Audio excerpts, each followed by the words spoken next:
E com uma entrevista especial agora, temos um convidado, vamos conversar a partir de agora com o professor de filosofia, escritor e filósofo Olavo de Carvalho, a quem eu cumprimento aqui.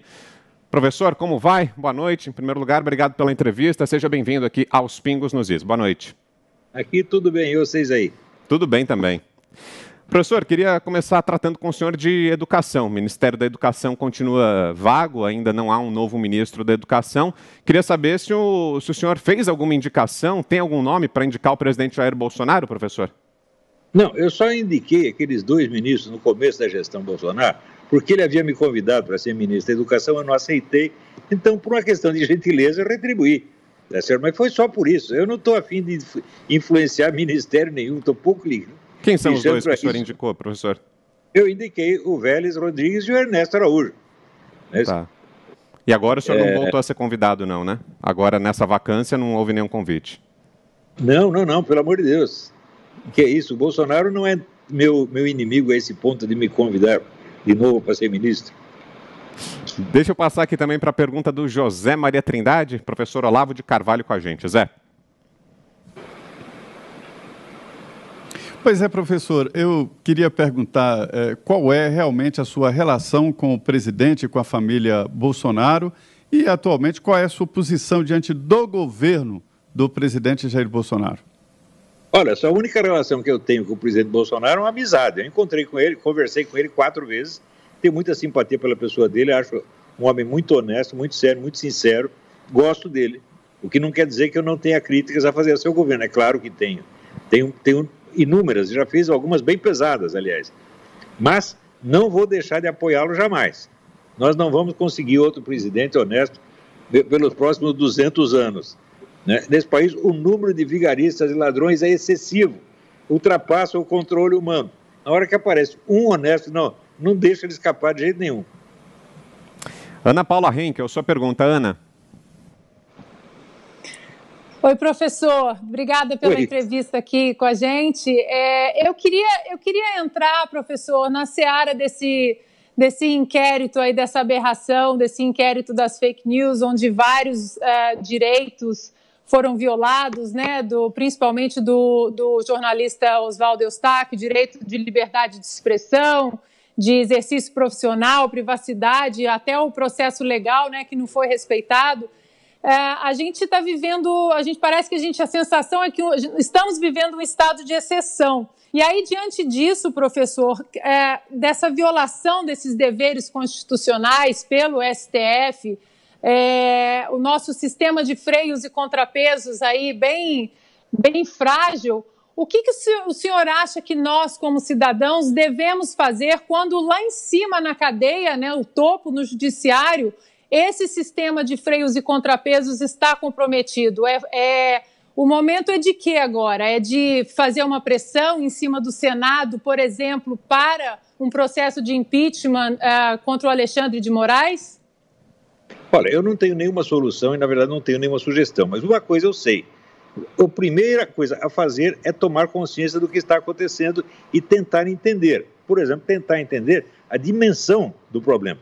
O pessoal fixa muito assim nesses casos que aconteceram, o caso da Sarah Winter, do Oswaldo Eustáquio, etc. Não, esse negócio está apenas começando, porque ao mesmo tempo em que o STF toma essas medidas, obviamente ditatoriais, fascistas, está se programando a mesma coisa na esfera parlamentar. Eles estão com projetos aí de instaurar esse controle, essa censura de maneira definitiva. E não podemos jamais esquecer, nunca esquecer a frase do Zé Dirceu: nós vamos tomar o poder sem eleições. É o que eles estão fazendo. Eles não estão brincando. Você veja, medidas igualmente draconianas estão sendo tomadas nesse momento na Venezuela, com a ajuda de tropas iranianas que estão indo para lá. Esse pessoal não está brincando. E você verá, quanto mais eles são derrotados na esfera eleitoral, mais difícil fica para eles resistir à tentação da violência e da ditadura. Eu acho que todo esse pessoal da esquerda está assanhado agora para fazer uma ditadura. Já que no terreno eleitoral estão lascados, o povo inteiro os odeia. Né? Já que somos odiados mesmo, então vamos bater em todo mundo. Essa é a ideia. Guilherme Fiuza, sua pergunta, Fiuza. Professor, o ensino, ou pelo menos o exercício de disciplinas como filosofia, sociologia, antropologia, enfim, as ciências humanas no ensino público superior passou a ser questionado. Há uma pauta de revisão, né, da presença dessas disciplinas no ensino público superior. Muito possivelmente pelas coisas que têm acontecido nessas áreas aí nos últimos anos ou talvez décadas, né, em relação às teses que são propostas, aos trabalhos que são incentivados, que são apoiados. Qual é a sua visão sobre isso, professor? E o que tem acontecido nas ciências humanas no ensino público no Brasil nos últimos anos? Olha, o que acontece é o seguinte, havia aquele pessoal conservador, direitista, que reclamava da doutrinação. E eu sempre disse, olha, doutrinação não é problema nenhum. Cada um ensina a doutrina a qual ele acredita. O problema é a censura, é o controle hegemônico, que está aí já faz 40 anos. Quer dizer, todas as ideias que não são agradáveis aos partidos da esquerda mais radical estão 100% banidos das universidades. Eu mesmo estou promovendo uma pesquisa, faço a seguinte pergunta: quantas teses de direito, ciências sociais, filosofia, de cunho cristão conservador foram aprovadas, não digo nem aprovadas, mas aceitas para exame nos últimos 40 anos? Se tiver 2 é muito. Ou seja, houve um processo de controle ditatorial. E isso está vigente nas universidades há 40 anos. Então, esse é o problema. Nós temos que restaurar a atmosfera de debate. Agora, muitas vezes o pessoal da esquerda não quer debate. Por quê? Porque eles perdem o debate. Por exemplo, todos os intelectuais de esquerda que entraram em debate comigo, todos se ferraram. Mas se ferraram assim, vergonhosamente. Alguns ficaram quietinhos, nunca mais abriram a boca, vai fazer 30 anos já estão quietinhos. Então eles perceberam, não, nós não podemos dar a chance desses caras falar, porque eles vêm e dizem umas coisas que a gente não sabe responder. Foi isso que aconteceu. Você vê, eu tive aquele debate na Faculdade de Direito, do Lago São Francisco, com o professor Alaor Café Alves, que era o guru da faculdade. E tinha 800 pessoas na plateia. Os 800 eram alunos dele. Quando eu cheguei, estava todo mundo querendo me matar. Quando eu saí, estava todo mundo me aplaudindo e vaiando ele. Por quê? Porque era uma besta quadrada, como todos os intelectuais de esquerda no país. O único homem inteligente que tem na esquerda brasileira é o Zé Dirceu. Mas ele não é um intelectual, ele é apenas um estrategista e tático. Isso ele sabe fazer. Intelectualmente, de filosofia, não tem nada. Mas, na prática, ele é um homem inteligente, né? Pelo menos é mais inteligente do que o Ciro Gomes. Ciro Gomes se especializou, em apanhar e contar vantagem. Mas o Zé Dirceu não, o Zé Dirceu sabe o que está fazendo. E é ele que está lembrando este negócio. Nós vamos tomar o poder sem eleição. Preste atenção no que esse cara está falando. Ele estudou na escola de inteligência militar cubana. O serviço militar cubano é um dos melhores do mundo. Só dá para competir, talvez, com o Mossad. Isso não é brincadeira, está entendendo? Então, ele não é um demagogo, não é um bocó, não é um contador de vantagem que nem Ciro Gomes. Tá certo? Então, é para prestar atenção e saber que se ele disse isso, ele está fazendo isso. Ô professor, e como o senhor disse agora há pouco, o senhor também faz críticas, né, ao governo do presidente Bolsonaro, e há pouco tempo, no mês passado, o senhor chegou a divulgar um vídeo em que o senhor dizia que poderia derrubar o governo se o presidente Jair Bolsonaro continuasse sendo covarde. Queria saber... Claro que isso é um modo... Isso é uma figura de... Isso é, obviamente, uma figura de linguagem. Não pode tomar em sentido literal. Isso é uma hipérbole. O que é que o senhor queria dizer, então, naquele momento? Não, eu só estou querendo dizer que existem condições para alguém derrubar o governo. Não que eu, pessoalmente, vá fazer isso. Tá certo? Agora, o grande problema com o governo Bolsonaro foi a crítica que eu fiz e que repito agora, é o seguinte: ele tomou o poder numa situação de guerra. A primeira coisa que ele tinha que fazer é entender que um cargo não é poder. O cargo é um meio de obter o poder. Então, a primeira coisa que ele tinha que fazer, tá certo, era tirar os meios de ação dos seus inimigos mais pérfidos. Ladrões, assassinos, terroristas, etc. Ele não fez nada contra esses caras. Ao contrário, ele só provocou. Ele falava mal, mas não agia contra eles. Fala, então, o que você faz? Você assusta o inimigo e o induz a se unir para se defender de você. E na hora que eles o atacam, você não consegue fazer nada. Então foi assim, uma estratégia absolutamente desastrosa, provavelmente inspirada por generais que não entendem porra nenhuma disso. Né? O que general entende de guerra cultural? Meu Deus do céu. Eu dei aula para esses milicos durante a década de 90 inteira. Expliquei tudo o que ia acontecer, aconteceu exatamente do jeito que eu falei. E dei para eles a fórmula, como resolver isso aí, como impedir que a coisa se agravasse. Eles não fizeram nada. Também o meu amigo falecido, general Sérgio Augusto de Avelar Coutinho, que inspirado por mim, ajudado por mim, escreveu 2 livros importantes sobre a Revolução Gramsciana no Ocidente. Ele morreu amargurado porque os colegas dele não prestavam atenção. Eles não tinham senso de responsabilidade, até hoje não tem. Eles estão preocupados no momento que você vê, né, a articulação cubana e iraquiana na Venezuela. Você vê esse pessoal do narcotráfico dominando tudo. Eles estão preocupados com o olavismo. O olavismo é o grande risco, que eles são loucos. Eles são loucos ou idiotas? Não sei, mas uma das duas coisas são. Porque a outra hipótese de que são traidores, mesmo não ouso pensar, tá certo? Então, não vou atribuir a maldade moral, tá certo? Mas a burrice, sim, é QI 12. Então, o presidente teria sido covarde porque não enfrentou esses grupos, é isso? Não posso dizer que ele foi covarde, tá certo? Mas ele aceitou, né, essa orientação de generais que nunca estudaram o assunto. Eu digo, olha, esse negócio de comunismo eu estudo há 50 anos, meu Deus do céu. Esses generais não tiveram nem aula de como é que se diz, de guerra revolucionária na academia, porque o Sarney tirou da academia militar. Não se estuda mais isso. Eles só leem livros assim que são recomendados pelo New York Times, tá entendendo? Só lê best-seller, tá certo? E livros de autoajuda e livros de economia, de administração e economia. Desse negócio de comunismo, a gente não entende coisa nenhuma, deviam ficar quieto e ouvir o que eu estou falando, meu Deus do céu. Eu só quero ajudar, eu não quero cargo, não quero dinheiro, não quero nada. Eu estou com 73 anos, né? Não vou viver mais muito tempo, eu quero ajudar um pouquinho antes de morrer, pô. Agora, esses caras não são ajudáveis, porque eles são muito vaidosos. Eles acham que sabem, quando na verdade não sabem nada. Esse é o problema. E o Bolsonaro, ele tem uma espécie de visão mítica do Exército, tá entendendo? Tem um respeito devoto, assim, religioso pelo Exército. Eu também tenho respeito pelo Exército. Mas escuta, quando um general fala besteira, a gente tem que... Besteira é besteira, não importa. Se o Papa fala besteira, é besteira. Entendeu? O Papa é infalível só no que diz respeito a moral e doutrina. O Papa pode ter ideias idiotas a respeito de política, de economia, que aliás muitos já tiveram. Mas, outro dia eu não estava até o Papa querendo aí beatificar o Lutero. Então ele endoidou. Se o Papa fica louco, ficou louco. Pô. Não importa ser Papa, né?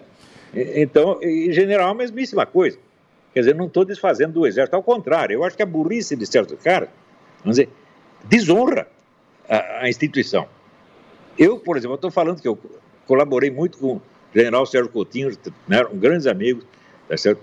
Trabalhei com militares escrevendo o livro O Exército na História do Brasil, do qual eu fui o editor de texto, né? Conheci gente muito inteligente, muito capaz no Exército, mas não eram os líderes, não eram os generais.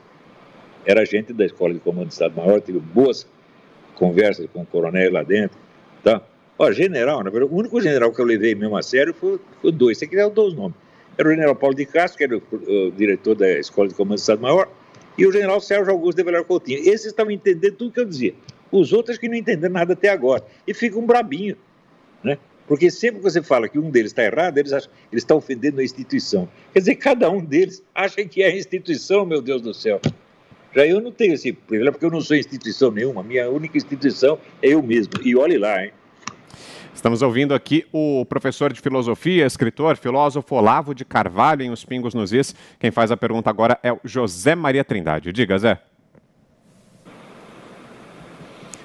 Pois é, professor, por sua fala, eu fiquei aqui meio em dúvida. Eu queria que o senhor dissesse: o governo do presidente Jair Bolsonaro chega ao fim e, por outro lado, há como abrir mãos de vamos dizer, de um território importante nessa disputa, que é o Ministério da Educação?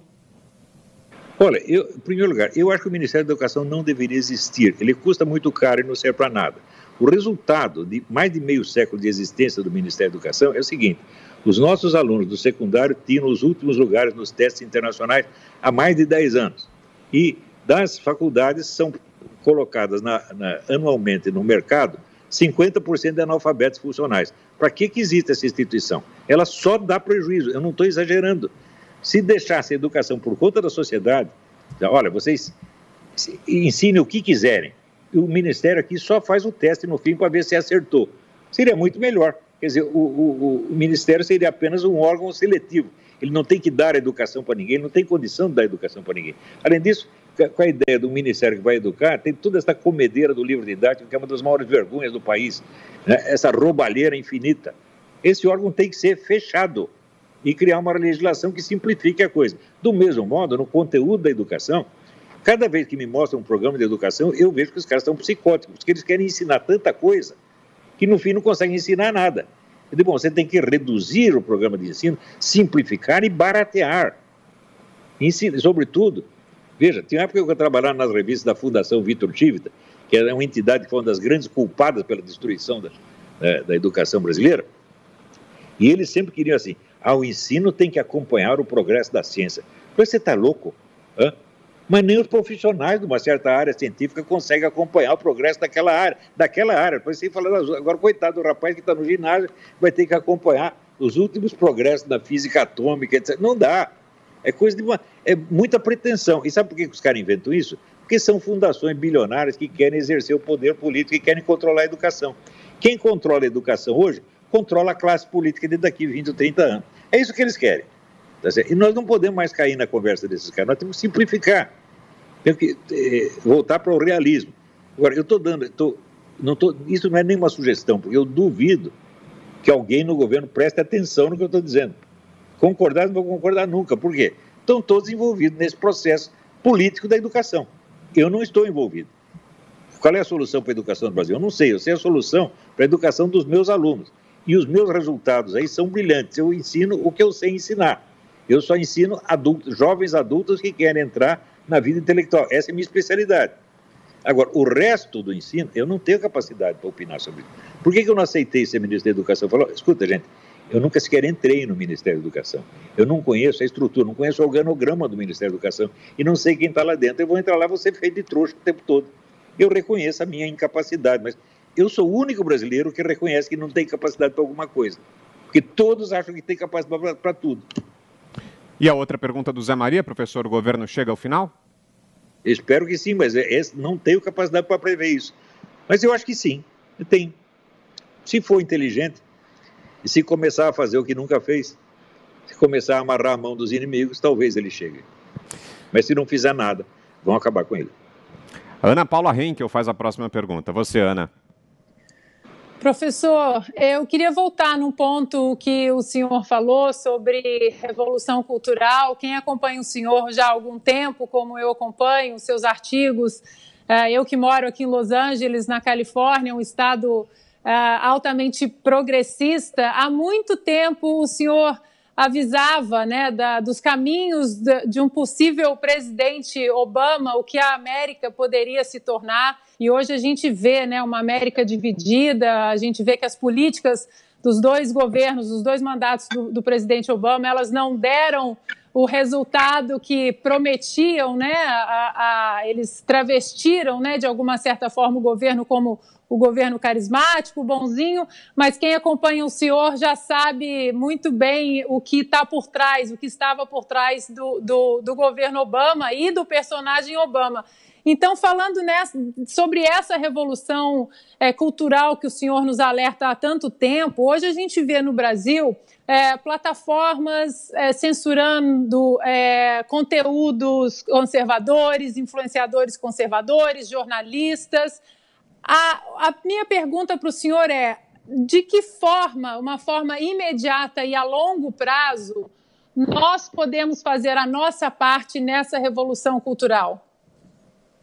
Você vê que aí a luta na esfera parlamentar é fundamental. No Congresso você pode oferecer resistência a essa coisa, mas depende do diálogo que os deputados e senadores tiverem com os seus eleitores. Eles estão dando ouvido para os eleitores. A massa brasileira está 100% contra isso que esse ministro do STF está fazendo. Os caras mais impopulares que tem no Brasil são os ministros do STF, né, que são evidentemente ditadores, são imperadores, eles querem autoridade absoluta. E eles têm a condição para fazer isso, porque toda a legislação brasileira foi montada para isso, meu Deus do céu. Foi montada para esta situação. Se nós não conseguirmos manter o poder pelo voto, nós temos que manter pelo golpe legislativo ou judiciário. É exatamente o que estão fazendo. Quer dizer, quando houve a Constituição de 88, foi calculada para isto. Então, é o que dizia o Lula. Eu e o Zé Serra inauguramos um novo estilo de fazer política. Preste bem atenção. Eu e o Zé Serra, quer dizer, o espaço político será dividido entre tucanos e petistas. Os outros não têm chance. Houve um momento em que os tucanos se encheram o saco dos petistas e resolveram dar um jeito neles e montaram, então, né, o Lava Jato e cortaram a cabeça dos petistas. Mas agora é a vez deles. Agora, eles querem roubar. Como, aliás, sempre roubar. Tá certo? Então, nós precisamos nos livrar desta dupla máfia, meu Deus do céu. Não adianta se livrar do PT, tem que livrar do PSDB também. E dos partidos do Foro de São Paulo. Presta atenção. Pela lei eleitoral brasileira, não pode existir um partido filiado ao organismo internacional. Ou seja, todos os partidos filiados ao Foro de São Paulo são ilegais. O que o Bolsonaro tinha que fazer desde o primeiro dia? Lutar pelo fechamento desses partidos. Porque é simplesmente cumprir a lei. Não é que eu estou propondo o fechamento. A lei impõe isso aí. Né? Agora, se você despreza a lei e a vontade do PT e do PSDB é superior à lei, então já acabou, já estamos na ditadura. Agora, outra coisa, você falou é do Obama. Né? O Obama foi o melhor presidente do Irã, assim como o Bush foi o melhor presidente do Iraque. Para os Estados Unidos, os dois foram uma desgraça. Né? O Bush, porque só metia o país em encrencas internacionais, do qual sempre saía mal, tá certo? E o Obama, porque tudo o que ele queria é parecer bonito para estudante universitário, bajular, né? Bajular essa meninada universitária. Quer dizer, ele era um showman, sem dúvida. Falava bonito, era um cara simpático, né? E ele, nesse sentido, no sentido de show, ele até que saiu bem. No sentido midiático, ele sempre fez sucesso. Agora, a administração dele foi um desastre total, né? Guilherme Vamos Fiuza. ver se o Bush sai mal. Uhum. O Guilherme Fiuza tem mais uma pergunta. Diga aí, Fiuza. Professor, o que está acontecendo com a liberdade na pandemia e o que a China tem a ver com isso? Olha, até hoje eu não sei se o inventor de toda essa situação de pandemia foi a China ou se foram poderes globalistas ocidentais. Eu não sei e acho que nós não vamos saber. Nós vamos saber isso daqui 20 ou 30 anos. Quem estuda esse negócio, vamos dizer, a famosa pergunta do Ortega y Gasset, quem manda no mundo, né? É a pergunta mais difícil que tem no campo histórico. Nessa área, todas as informações chegam atrasadas. As pessoas começam a contar a verdade quando elas estão com 80 anos e decidem escrever um livro de memória, e daí contam a porcariada toda, tá entendendo? Antes disso, você só tem informação truncada.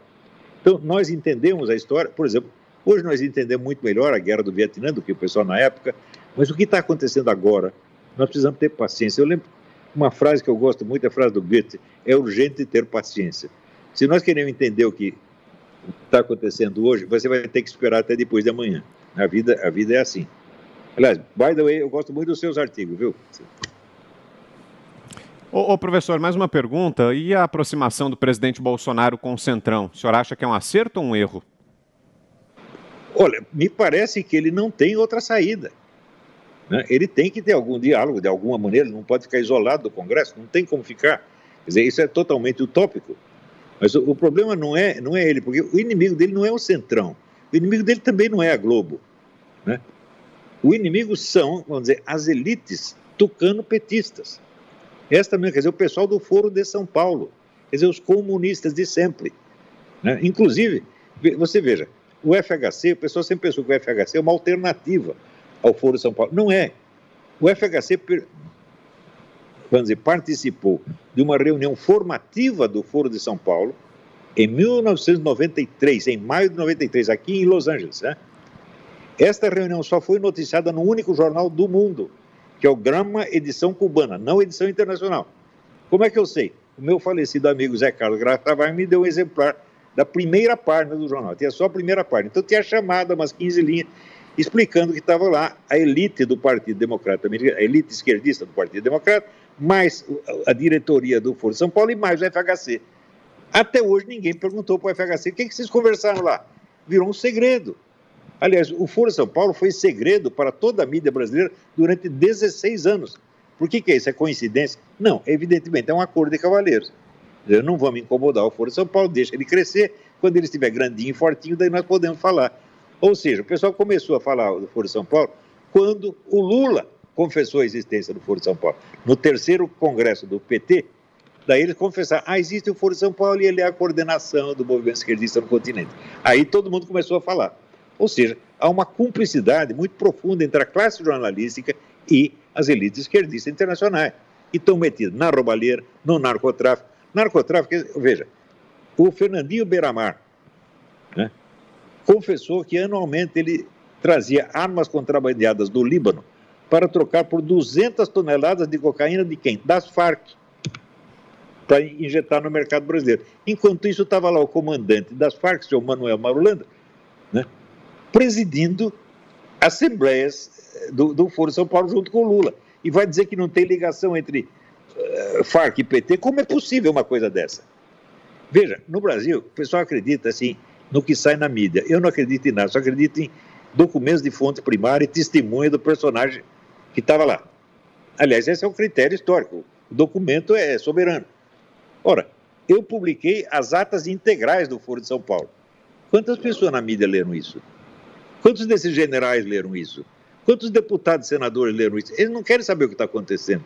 Eles só querem o jogo das impressões e parecer bonito. Eu não tenho que parecer bonito, eu sou bonito, né?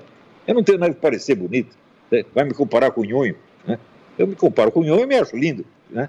Então pronto, eu não tenho que ficar tentando parecer mais bonito que eu sou. Você está me vendo aqui, você está vendo aqui, é o mesmo sujeito que a minha mulher vem em casa, que meus filhos vêm em casa. Eu não tenho um papel a desempenhar. O meu papel é o mesmo, né?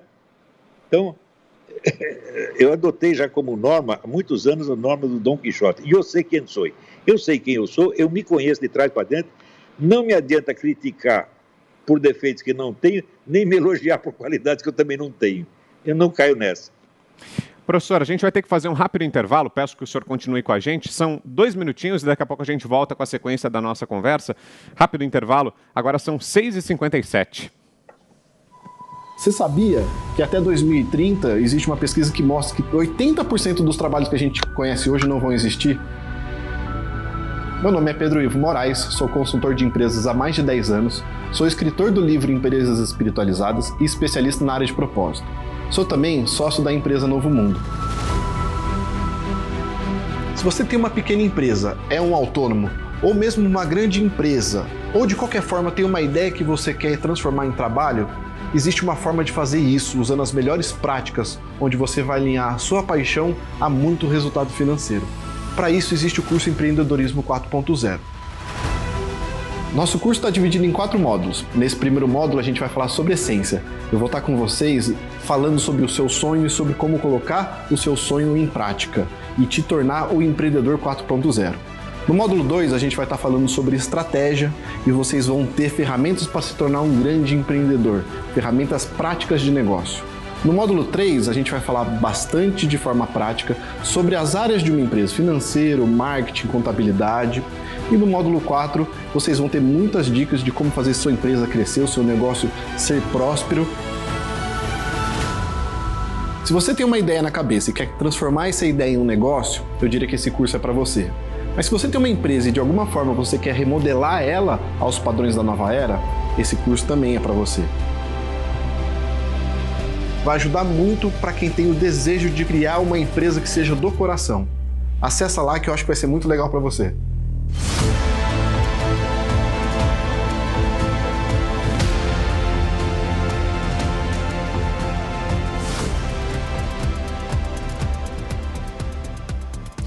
E chegou o Panflix, o novo aplicativo da Jovem Pan. Tem notícias, esporte, kids, humor, saúde, podcast, tudo isso reunido num só ambiente. O conteúdo pode ser ao vivo, ou seja, aqui no momento em que a gente está transmitindo para você, ou on demand. Você pode acessar mais tarde, na hora em que quiser, fica tudo à disposição para você. E acessar o Panflix é muito fácil. Você entra na loja de aplicativos do seu tablet ou do celular, pode ser App Store ou Google Play. Lá você procura o app Panflix, é esse aqui, dessa logomarca que está aqui na tela para você agora. Baixa o aplicativo, faz o cadastro, que também é bem simples, é um cadastro fácil, rápido e pronto. Você também pode acessar o Panflix pelo computador. Basta digitar www.panflix.com.br. Mais um caminho, o nosso QR Code, ele está aqui na tela, fica o tempo inteiro para você que está nos assistindo, e aí aproximando o celular você faz a leitura desse QR Code, pode ser na tela do computador ou na tela da televisão, é só aproximar o celular e aí com a leitura, pronto, você já é direcionado ao ambiente da Panflix. O melhor, tudo isso é de graça, muita gente nos pergunta se tem assinatura, se paga alguma coisa, não paga, tudo isso é de graça e lá você encontra todo o conteúdo da Jovem Pan e ainda conteúdos exclusivos. Panflix, baixe já. Estamos de volta aqui com os Pingos nos Is e recebendo hoje o professor de filosofia, escritor, filósofo Olavo de Carvalho. A gente dá sequência aqui à nossa entrevista. Professor, obrigado pela permanência aqui durante o intervalo, pela paciência do senhor. Passo para a próxima pergunta de José Maria Trindade. Diga, Zé. Pois é, professor, às vezes eu tenho a impressão de que o senhor mora nos Estados Unidos e vive aqui no Brasil, sempre envolvido aqui com os nossos problemas e soluções. O senhor se vê morando aqui no Brasil e desempenhando, como o senhor disse, não tem papel, desempenhando um papel político por aqui? Qual seria esse papel? Não, papel político nunca na minha vida, nunca. Eu sou professor e escritor, não sou mais nada além disso. Então, eu só dou palpite sobre as coisas que eu faço. Eu não digo para ninguém fazer um treco que eu não sei fazer. Se eu quero dar uma ordem para alguém fazer alguma coisa, primeiro eu treino para aprender aquilo, daí eu ensino aquilo. Então, quando pedem soluções para a educação brasileira, eu falo, meu Deus, eu nunca pensei nesse assunto, nessa escala. Eu sei educar os meus alunos. Eu tenho muitos alunos, 7 mil alunos. E eu sei educar essa gente e tenho educado, e já mostrei que sei fazer isso. Mas, cara, quer uma solução para o Estado de São Paulo? Eu falo, não tenho. Eu não penso as coisas nessa escala. Você vê, eu acho que educação é muita coisa de relação pessoal com o aluno. Aqui nos Estados Unidos existe um grande educador chamado John Taylor Gatto, G-A-T-T-O. E ele, o resultado de toda a experiência educacional dele é o seguinte, as pessoas só aprendem o que elas querem aprender. Tá certo? Então, o que ele faz? Ele descobre o que o aluno quer aprender e ensina exatamente aquilo. E sempre funcionou. Eu estou fazendo mais ou menos a mesma coisa. Tá certo? Então, o ensino tem que ser sempre individualizado, as pessoas são diferentes. Não adianta você querer que todo mundo calce sapato número 41, não vai, tá certo? Até cueca padronizada também não funciona. Precisa adaptar as coisas às circunstâncias de cada um. Meus alunos me escrevem muito, pedem muito conselho, até para a vida pessoal. Tá certo? Quando eu dou, em geral não posso, mas quando eu posso eu dou. E dicas para, vamos dizer, o aprendizado. Essas dicas são diferentes para cada pessoa, tá entendendo? Então, programas de educação nunca funcionam. Eu tinha uma tia que era professora e quando chegava o inspetor do Ministério da Educação, perguntava para ela, qual é o método que a senhora usa? Ela disse, método confuso. Isso aí me inspirou. Tá certo? Ela era excelente professora. Os alunos dela aprendiam, mas o método era um método confuso. Tá certo? Então, agora, morar no Brasil, não moro mais. Eu estou velho demais para mudar de novo. Tá certo? Eu gosto muito de morar aqui. E depois eu lembro assim a frase do Lenin, as revoluções se fazem do exterior.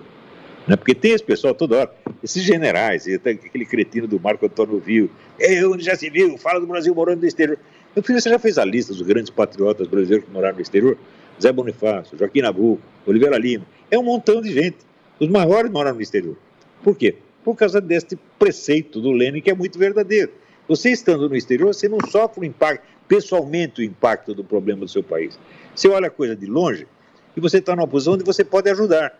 Agora, se eu estivesse aí, eu não estaria ajudando, eu seria uma vítima. Eu não quero ser vítima do problema, eu quero ser alguém que ajuda a resolver. Porra. Para isso eu preciso dessa distância. Eu fico mais tranquilo aqui. Né? Todo dia, a minha mulher ouve todo dia e fala, se você visse como eu tenho dó dos brasileiros, a tristeza que eu tenho por causa deles, não por mim, eu não estou sofrendo nada. Claro que tem gente que me enche o saco, fala mal, etc, etc. Né? Aliás, daqui a pouco vai ter um programa aí, o Olavo tem razão, olavoteração.com, né? Feito pelo meu aluno Mauro Ventura, estudando assim, o maior caso de difamação da história do mundo, difamação do indivíduo, nunca teve como essa.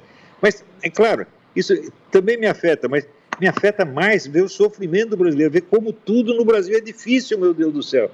Problemas óbvios e simples, né?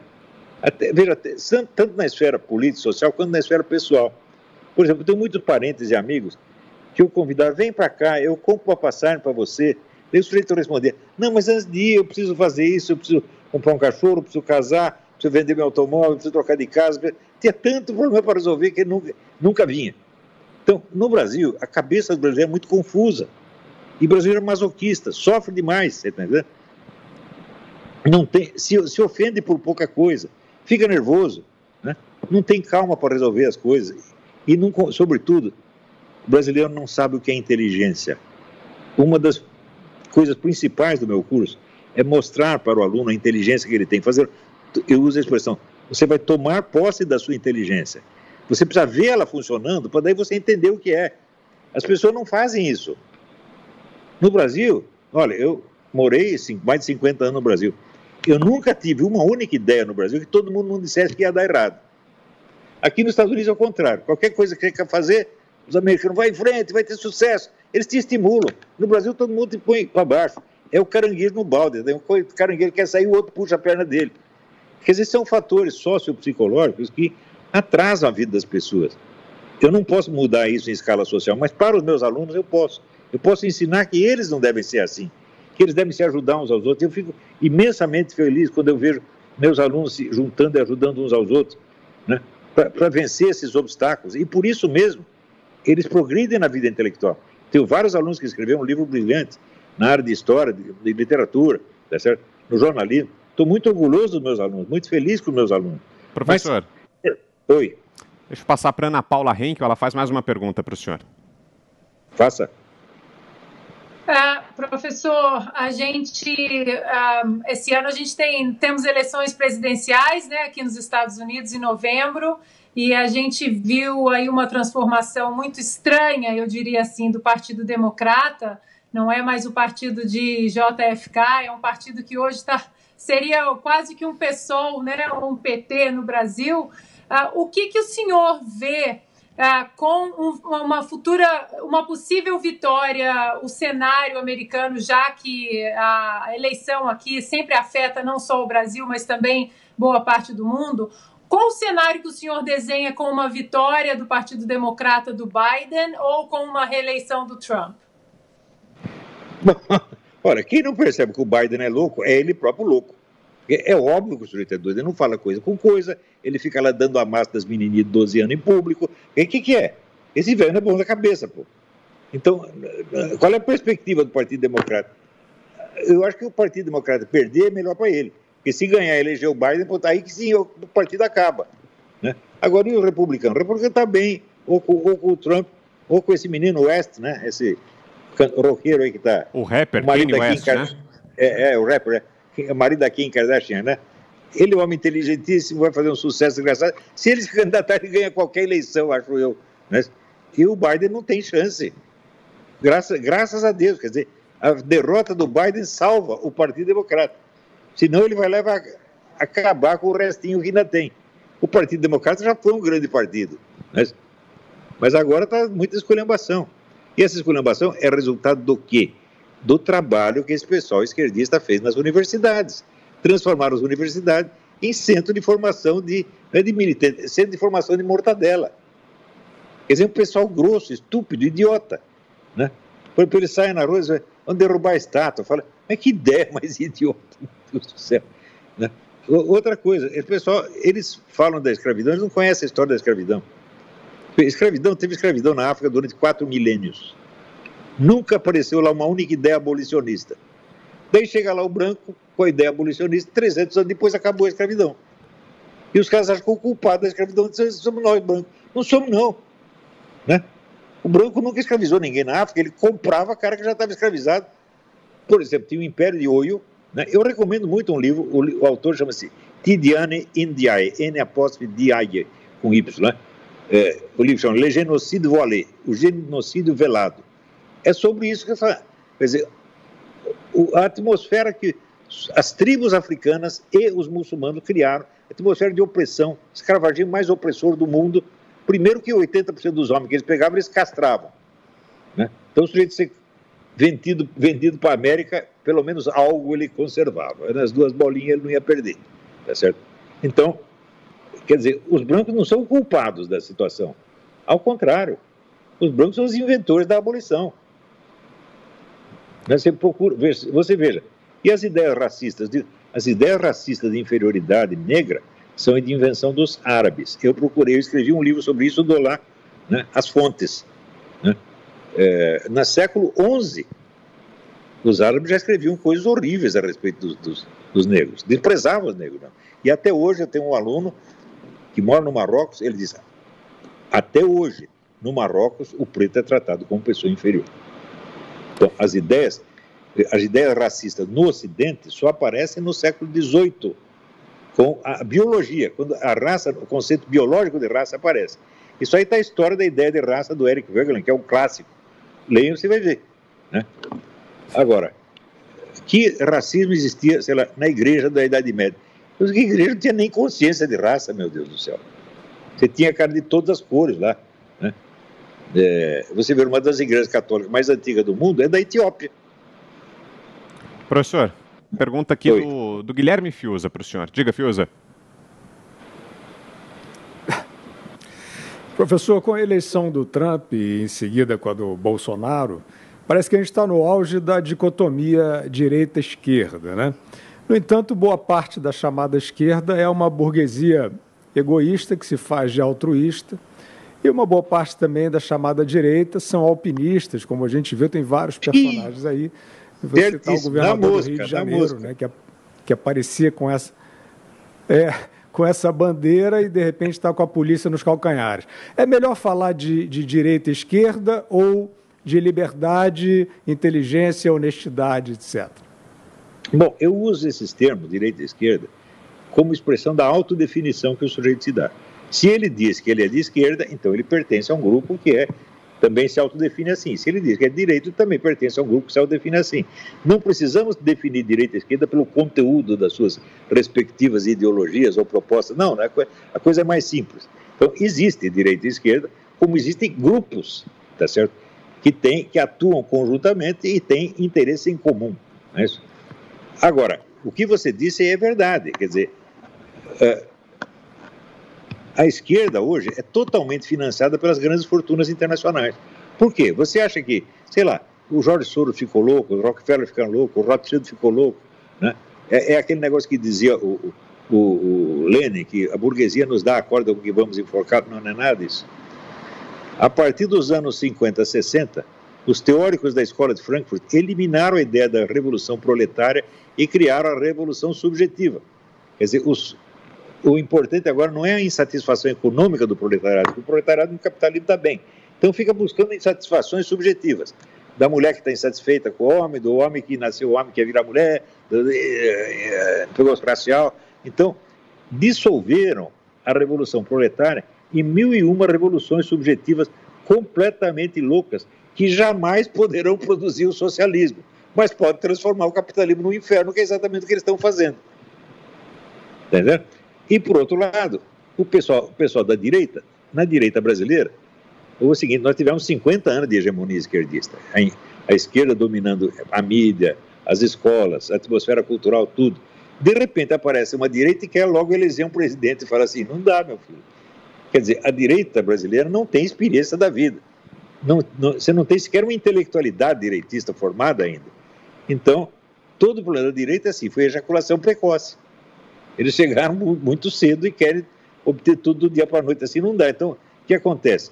Acontece o oportunismo, o carreirismo, né? E muita loucura. Isso só o tempo conserta, né? Se houver tempo para consertar, né?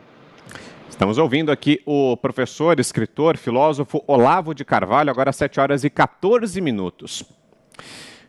Ô professor, se o senhor não se sentir à vontade para responder, não tem problema, mas nos últimos dias saíram informações aí de que um grupo de empresários estaria se mobilizando para ajudar o senhor financeiramente. O Luciano Hang, dono da Van, teria pedido num grupo de WhatsApp, segundo as informações, dinheiro para o senhor se manter aí nos Estados Unidos. Procedem essas informações e, se procedem, chegou esse dinheiro aí? Isso foi uma confusão, porque eu não pedi dinheiro para ninguém. Eu estou ganhando bem, eu não estou precisando de dinheiro. O que eu pedi foi que me aparecessem advogados, porque, você veja, eu sou o alvo da maior campanha de difamação já feita contra um indivíduo na história, pelo menos na história do Brasil. Se você pegar assim, só no tempo do Orkut, o que escreveram contra mim dava mais de 100 mil páginas. Você imagina depois disso. Então, hoje você tem assim, 1 milhão de páginas. Como é que eu vou responder isso? Eu não posso. Então, eu preciso de advogados que me defendam. E nunca, toda hora apareceu advogado, prometia não fazer nada. Então, foi isso que eu pedi, né? Agora, houve, né, pessoas que entenderam isso assim, que eu estava precisando de dinheiro. Eu falei, não estou precisando de dinheiro. Estou precisando de advogado. Agora, se os advogados começaram a cobrar muito caro, daí eu peço dinheiro. Né? Mas, até agora, eu vejo o seguinte: houve algumas pessoas que me mandaram dinheiro, mas em quantias bem modestas, que eu agradeço muito, claro. Sempre vou ter alguma despesa com esses processos, eu vou ter, com certeza. Mas o problema realmente não era financeiro. Não é isso? E se o Luciano Hang mandou alguma coisa, mandou, não sei, eu não reparei nada. Né? Mas, por exemplo, a Carla Zambelli me ajudou. Mandou lá uma quantia modesta, mas mandou. Estou muito grato. Acho excelente pessoa, gosto muito dela. Tá certo? Estou muito grato. Mas olha, quem está precisando de dinheiro, gente, é a Sarah Winter. Manda dinheiro para ela, não para mim. Eu aqui, olha, eu tenho 7 mil alunos. Muitos são bolsistas. Mas o que eu recebo dos meus alunos e dos meus direitos autorais é mais do que suficiente. Não estou recebendo, não tem nenhuma entidade me financiando, nem brasileira, nem muito menos americana. Que nesse... Bom, não vou falar, velho. Um cara que está dizendo que esse é financiado por capital americano. Capital. Veja, eu estou aqui nos Estados Unidos, todo o meu dinheiro vem do Brasil. Eu não ganho um tostão dos americanos e ainda tenho que pagar imposto para eles. Quer dizer, eu pago imposto para dar dinheiro para eles. Essa é a minha situação. Pago imposto no Brasil e nos Estados Unidos. E o imposto não é barato. Então, esse negócio da conversa de que estão coletando dinheiro, conversa mole. Pode ver minha conta bancária, eu abro a conta bancária para quem quiser examinar. Bom, e antes de a gente seguir, deixa eu só fazer um agradecimento aqui, uma audiência muito expressiva hoje, muita gente mesmo nos assistindo, então, antes de mais nada, antes daqui da próxima pergunta, aproveito para agradecer a você que está aí nos assistindo nas múltiplas plataformas da Jovem Pan, especialmente no nosso aplicativo, nosso novo canal oficial, o Panflix, que muita gente já baixou, e inclusive por lá uma audiência hoje muito expressiva. Muito obrigado a você e convido você também a interagir. Daqui a pouquinho, no final do programa, a gente roda as mensagens que chegam pelo nosso WhatsApp, então vá comentando aqui as falas do professor Olavo de Carvalho, participe por lá, 11 931 17 0620, esse é o nosso WhatsApp. Agora são 7h18, seguimos aqui nossa entrevista com o professor Olavo de Carvalho com a pergunta do José Maria Trindade. Você, Zé. Pois é, professor, uma das críticas aqui mais severas ao presidente Jair Bolsonaro na política externa é a relação com o presidente norte-americano Donald Trump. A acusação de que ele se submete demais aos caprichos do presidente, que oferece muito e recebe pouco. O senhor acha que esse tipo de relação Brasil, Estados Unidos, isso é bom para o Brasil? Está certa esta relação? O que acontece é o seguinte, o que o Trump pediu para nós? Nada. Para compensar, está enchendo de dinheiro até as nossas Forças Armadas. É o contrário, está recebendo muito e dando pouco. O Trump não pediu nada. O que o Brasil tem para dar para os Estados Unidos? Tem nada.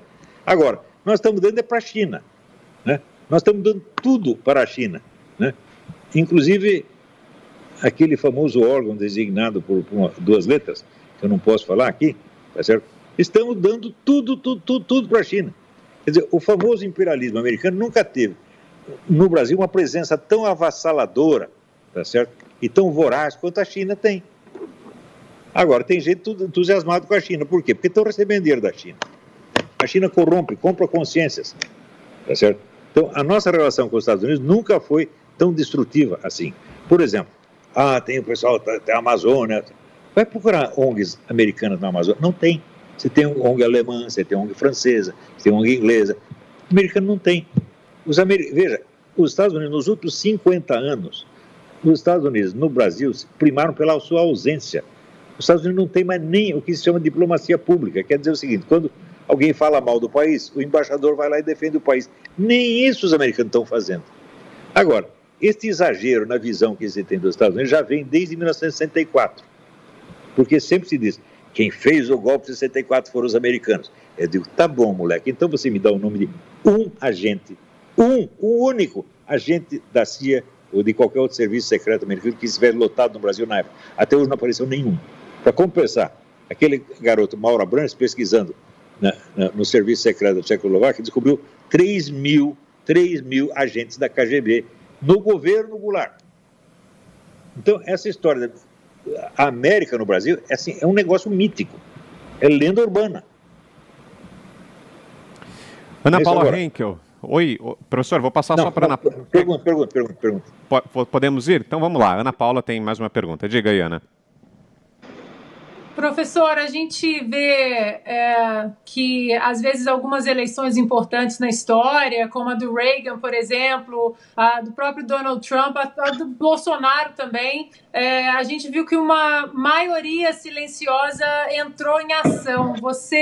O senhor acredita nessa maioria silenciosa e como que a gente consegue dar voz para essa maioria silenciosa? Muito bem, eu percebi esse negócio do silêncio da maioria silenciosa mais de 30 anos atrás. Eu falei, olha, não é possível um país que só tem esquerda. Isso não existe. Democracia tem que ter direita e esquerda, e você tem que ter o diálogo, tem que ter o debate. Então nós temos que abrir um espacinho para que exista uma direita. Como é que nós fazemos isso? Bom, eu tenho lá as minhas teorias sobre o que produz o poder na história, e eu sei o seguinte, a coisa decisiva é a hegemonia intelectual. Eu não chamo nem de... Eu distingo entre hegemonia cultural, que é o controle dos órgãos de cultura, e hegemonia intelectual, que é o controle do repertório de ideias e de palavras que estão. Então nós precisamos quebrar a hegemonia intelectual da esquerda e abrir um espaço. Eu fiz isso sozinho. Fiz isso com o livro O Imbecil Coletivo e com o livro Nova Era Revolução Cultural. Olha, o pessoal da esquerda estava tão desacostumado a ser discutido que eles não sabiam como reagir. Ficaram loucos da vida. Só ficaram com raivinha. O que eles puderam fazer contra mim? Nada. Foram todos feitos de palhaço. E com isso, a esquerda perdeu o seu prestígio intelectual. Não, ela não tem mais. Eu tenho mais prestígio intelectual do que a esquerda intelectual inteira. Eu abri esse espaço. Infelizmente, eu abri para mim mesmo, porque não havia outros intelectuais conservadores. Até hoje não tem. Eu estou formando alguns. Então, a direita só tinha um porta-voz, né? Qualificado para discutir com a esquerda, não no aspecto político imediato, mas no aspecto mais filosófico, mais profundo. Não tinha mais ninguém. Então, eu ocupei o espaço. Eu gostaria que tivesse outras pessoas. Tentei formar. Quando veio o Bruno Tolentino, chegou da Inglaterra, eu falei, oba, estou salvo, não estou sozinho mais. Mas daí o desgraçado fez o favor de morrer, porra. Isso lá é coisa que se faça, né? Guilherme Fiuza, mais uma pergunta, Fiuza. Professor, o governo americano acaba de declarar algo que a gente pressente, digamos assim, para usar um termo simpático, que a China trabalha para se tornar, pretende pelo menos, a grande potência hegemônica mundial, né? Como é que o senhor vê isso e qual a relação que o senhor eventualmente vê em relação a essa pretensão e os investimentos chineses pulverizados aí pelo mundo, inclusive no Brasil? Olha, isso não é uma interpretação. O chefe lá da China, Xi Jinping, ele disse, nós vamos dominar o mundo. Ele disse literalmente isso. Ora, o plano de governo global é um plano que existe entre os comunistas desde 1917. Existem vários livros sobre isso aqui. Eu não posso citar agora, não dá. Faz tempo que eu li essa coisa, mas eu tenho aqui. Então, esse globalismo é uma ideia que surge ao mesmo tempo entre os comunistas e entre alguns grandes empresários ocidentais, especialmente o homem Cecil Rhodes, o cara que fundou a Rhodes. Ele tinha uma ideia do governo global.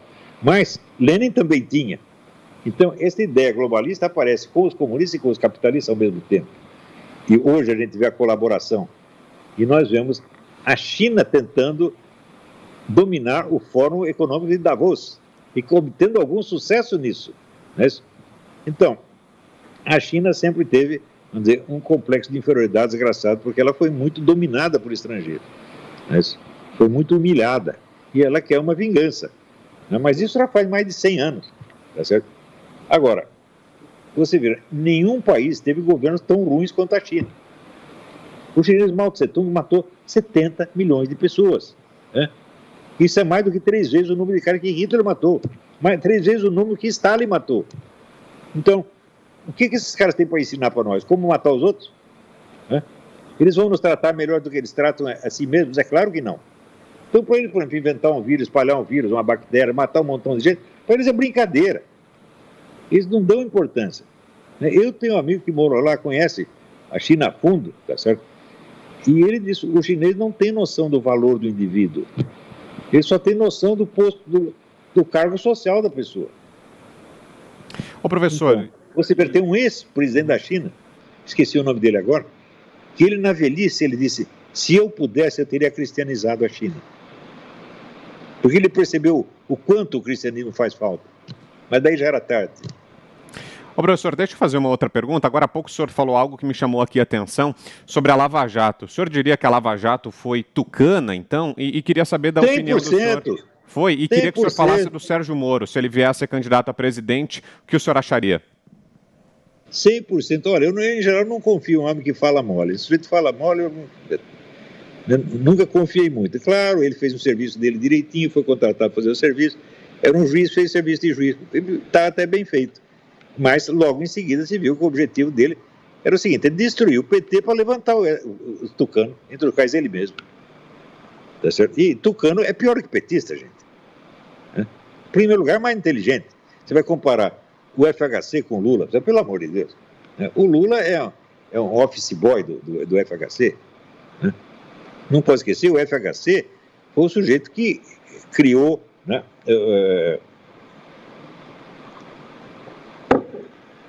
esse movimento de invadir fazenda, tocar fogo em fazenda. Foi o FHC que começou isso. E o FHC, ele sempre se gabou de ser o cara que mais entendia da estratégia de Antônio Gramsci. E ele tem razão. Ele entende isso muito mais do que os outros. E ele entende e aplica. Né? E tira, como é que se diz? Ele toca fogo nas coisas e se esconde. Né? Mas eu não acredito em nada na honestidade dele, na sinceridade. Quando ele diz esqueçam o que escrevi, eu falo, bom, amanhã ele vai dizer para esquecer o que ele disse hoje. Zé Maria, sua pergunta, Zé? Não, professor, sobre a pandemia, né? Quer falar? Ô Zé, deixa eu só passar. Quer completar, professor, alguma coisa? Era Quero sobre completar. Sérgio Moro? Eu sugiro, vocês que são repórteres, quando encontrar o FHC, pergunta, ô doutor FHC, o que você conversou com o pessoal do Foro de São Paulo em maio de 93, em Miami? Conta aqui. E está lá no jornal. Eu tentei obter a página interna, onde tinha a história completa, não consegui. Só tem a primeira página, chamadinha de 15 linhas. Por que isso só sai? Tem mais, vou contar uma coisa pior. Eu tentei obter esse jornal na Biblioteca do Congresso. Eles tinham a coleção inteira do Grama, menos a desse dia. Outras bibliotecas americanas são alimentadas pela Biblioteca do Congresso. Não conseguiram, tinha sumido completamente. Um único dia. A diretora da Biblioteca do Congresso, na época que eu estava procurando isso, 2008, era a mesma pessoa que tinha organizado a reunião de 1993.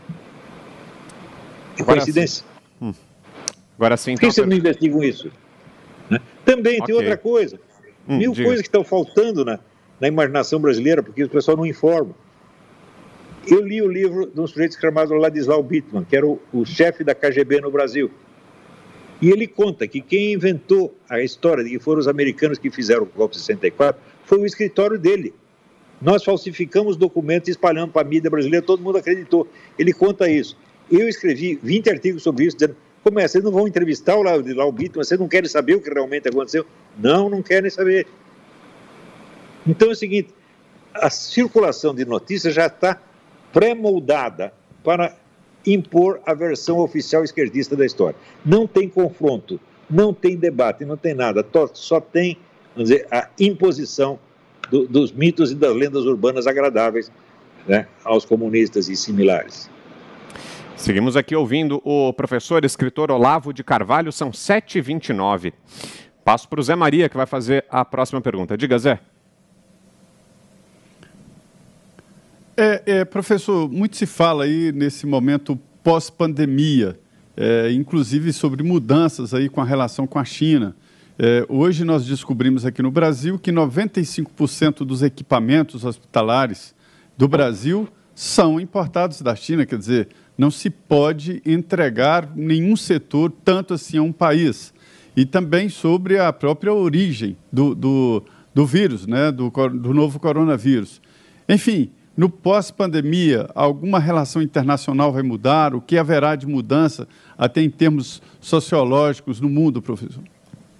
Você vê, no Brasil, os caras estão votando uma lei que obriga todo mundo a usar máscara, no mesmo momento em que a própria Organização Mundial da Saúde diz que só quem está infectado tem que usar máscara. E, ao mesmo tempo, então o pessoal diz, olha, quem desobedecer ao OMS vai para a cadeia. Mas eles mesmos estão desobedecendo, porque estão impondo uma coisa que a OMS já liberou. Então, a circulação de mentira e de lenda urbana é muita coisa no Brasil, é muita loucura demais, porra. Nós temos que ser um pouco sinceros. Agora, quem é parte interessada, para esses equipamentos chineses, quanto dinheiro os chineses estão dando para os caras que estão contratando essas coisas? Quer dizer, onde tem... Olha, a minha experiência da vida me ensinou o seguinte: quando a situação está muito confusa, que tudo parece loucura, é porque alguém está mentindo. Uma parte da história está sendo escondida. E o que está acontecendo é isso. Quanto que o chinês botou no bolso desses caras para vender esse equipamento, pô? Veja, na Itália foi denunciado no parlamento italiano que 96% das pessoas que estavam lá registradas como tendo morrido de Covid-19 tinham morrido de outras doenças. 96%. E no Brasil, quantas são? Já veio caso de pessoa que, vamos dizer, foi posta no hospital para morrer. Não é isso? Para aumentar, criar alarmismo, criar pânico, criar terror. Todos esses caras que estão metidos nisso são criminosos, são genocidas. Um dia vão ter que pagar por isso.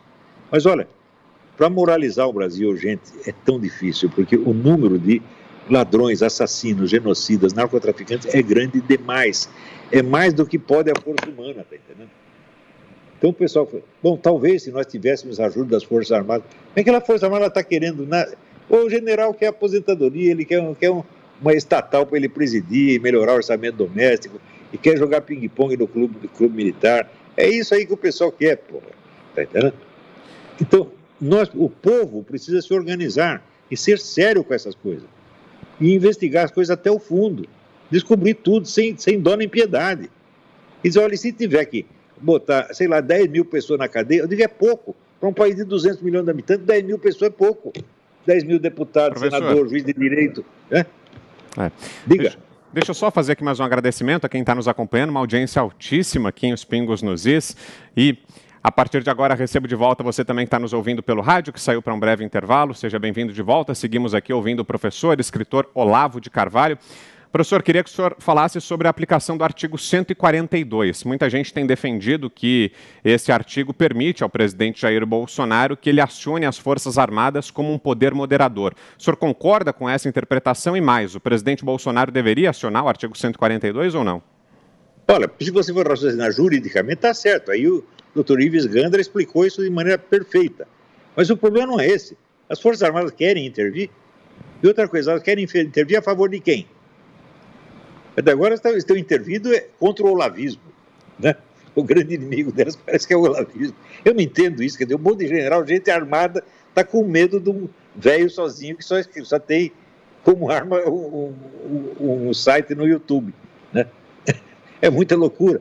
Então, eu não confio em intervenção militar, nunca confiei, né? Não acho possível, não acho conveniente, né? Nós temos que ter uma intervenção maior do povo, o povo tem que atuar mais, tá certo? E, sobretudo, tem que ter intervenção eleitoral, tem que tirar todos esses vagabundos do Congresso da próxima eleição.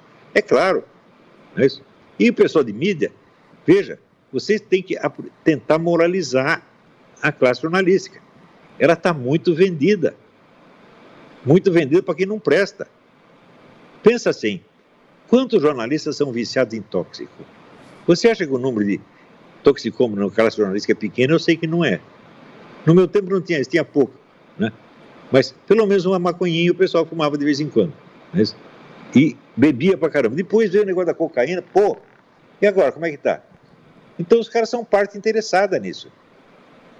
Por que esconderam o Foro São Paulo durante 16 anos? Alguém mandou esconder. Isso foi só a classe jornalista? Não, as próprias empresas. As empresas e a redação. Quer dizer, a gente tem que fazer que nem o diz o Iting, tem que punir sua própria cidade. Eu estou falando da minha própria turma, que é a classe jornalística. Mas o pessoal perdeu a vergonha mesmo. Existe debate dentro da esfera jornalística? Não tem, meu filho. Se você tem uma ideia contrária, eles te jogam por escanteio. Não aceitam debate de jeito nenhum. Ora, se não há debate, que democracia que existe? Eu não estou propondo, não tem que acabar com a esquerda. Eu falo, não, tem que ter um debate. Democracia tem esquerda e direita, sempre foi assim, pô. É? Então, a primeira coisa que você tem que fazer é reconhecer o direito do outro à existência. Agora, você vê essa semana, quantas pessoas fizeram votos pela morte do Bolsonaro? Isso já se tornou moda. Né? Quantas pessoas já fizeram ameaça de morte para mim? Teve um dia que botaram um anúncio dizendo, olha, tal dia, tantas horas, seu Olavo vai estar em tal lugar. Vamos lá matá-lo. Botaram anúncio. Cheguei lá na hora, estava cercado pela polícia. O que foi? Antes que vão matar um cara aí. Que cara? Um tal de Olavo de Carvalho. Assim. Então, esse pessoal, gente criminosa, bandidos, agressivo, não pode. Ou nós aprendemos a conviver e discutir, e se você perder o debate, o problema é seu, meu filho. Vai para casa chorar. Agora, querer matar aqui, né? Você viu, eu tive um debate com o professor Dugin, até hoje o Duguinete inventa história a meu respeito.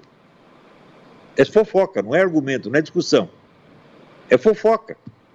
Coisa maligna, né? Então, olha, não é pouca coisa. Assistam esse programa, o Olavo tem razão, vocês vão ver que coisa monstruosa que foi. Ok. Quero agradecer muito aqui, então, a presença do professor, escritor, filósofo Olavo de Carvalho, esteve com a gente aqui em Os Pingos nos Is. Foi uma audiência muito grande, uma audiência muito expressiva, números realmente altos que nós atingimos hoje. Agradecemos muito a presença do senhor aqui, professor, e deixo o convite para que o senhor volte mais vezes. Falou aqui com a gente por mais de 1 hora. Obrigado pela atenção e boa noite. Obrigado pela entrevista mais uma vez. Eu que agradeço a todos vocês e ao público também. Fiquem com Deus. Tchau, tchau. Obrigado, professor, e agradeço também a Ana Paula. Ana, você sabe, está com a gente aqui ao longo dessa semana, na ausência do Augusto Nunes. O Augusto deve voltar nos próximos dias. A Ana tem compromisso a partir de agora, mas te agradeço, Ana, pela parceria, pela presença aqui hoje. Amanhã está de volta. Até lá, Ana. Até lá, obrigada, professor. Obrigada, Vitor, Zé, parceiro Fiuza. Até amanhã. Obrigado. Até. Até amanhã. Tudo de bom. Tchau, tchau. Tchau, professor.